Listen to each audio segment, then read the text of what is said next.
Hello Tech World and welcome to another video. Today we'll be doing an unboxing and first impression when it comes to the ROG Ally X, which is the newest PC gaming handheld to come out in the market. Now, this is the first gaming PC handheld that I've ever owned, and I'm excited to see how well this performs. If you're new to the channel, we cover everything tech and gaming, so make sure you subscribe to the channel so you don't miss out on any future videos. And without further ado, let's get back to the ROG Ally X. When it comes to the unboxing of the ROG Ally X, here's what you should expect to find straight out of the box. Inside of the box, you'll find the ROG Ally X gaming console, of course, a USB-C 65-watt charging brick, 2 cardboard stands, which is quite disappointing due to the price for which you get this handheld for, and last but not least, the manuals to which no one ever reads. When it comes to the Ally X, it comes in one color, which is black, which is different than the original Ally as that came in white. As for the design of the Ally X, it features a ton of ROG branding as it has ROG printed on the front of the handheld device as well as on the side right grip. It even has the ROG logo designed as a back vent, which in my opinion looks cool.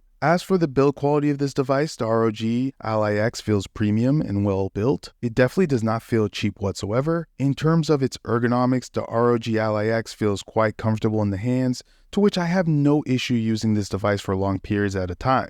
When it comes to the weight of this device, it's coming in at 678 grams, which is heavier than the previous Ally, as that device came in at 608 grams. Unfortunately, I never tested the original ROG Ally, but I can definitely say 678 grams is definitely nothing to worry about, as the weight hasn't bothered me at all. As for the ports on this device, you get 2 USB ports, you have a headphone jack, and an SD card slot as well. Moving on, let's dive into the buttons, triggers, and thumbsticks on the Ally X. The X, Y, B, and A buttons are solid and very clicky, which could be a bit distracting, especially in certain games. For instance, in fighting games, the noise might become somewhat irritating. Feel free to share your thoughts in the comments on the buttons and let me know whether you agree or disagree. As for the thumbsticks, they feel great and even come with customizable ROG rings, allowing you to tailor them to your preference. The triggers are responsive and fluid with no noticeable delay in inputs as they come with Hall sensors. If the triggers or thumbsticks are not to your liking, you can always tweak them in the settings. In my opinion, ASUS did a great job overall. However, if I could change one thing, it would be the loudness associated with the buttons and triggers.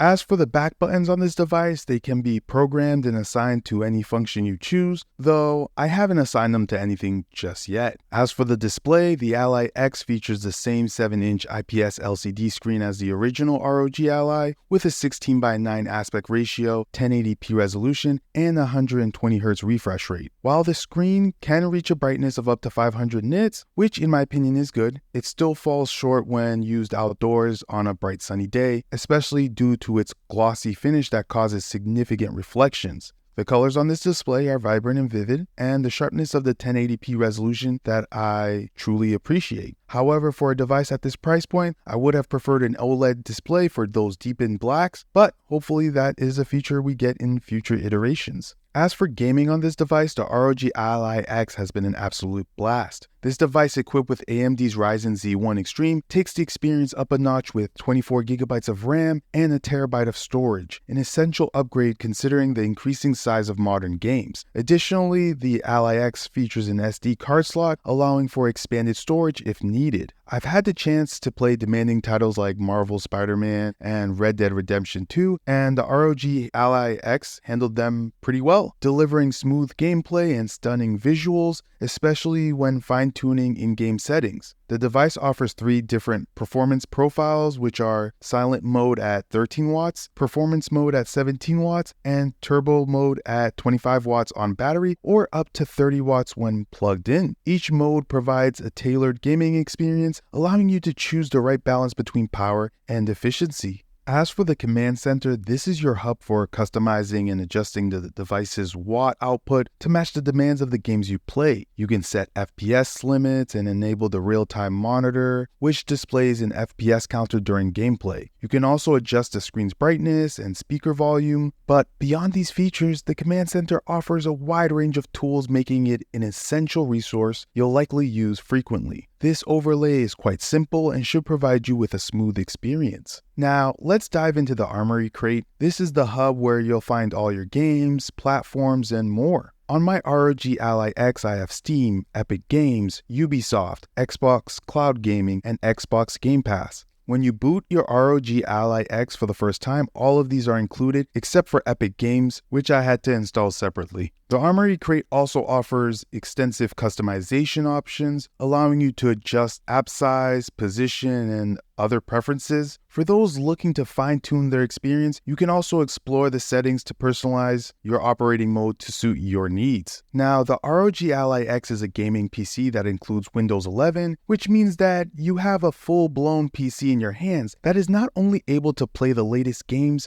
but it's also a device that you can use to get work done, watch videos, and more. You can even plug this device to a monitor as well as use a keyboard and mouse via Bluetooth and have a full desk setup, which is quite fascinating. As for the speakers on this device, they deliver decent sound quality for a gaming handheld. However, I typically use the device with either wired headphones or my Beats Studio Pros for more of an immersive experience. If you're curious about the speaker performance, give them a listen and let me know your thoughts in the comments.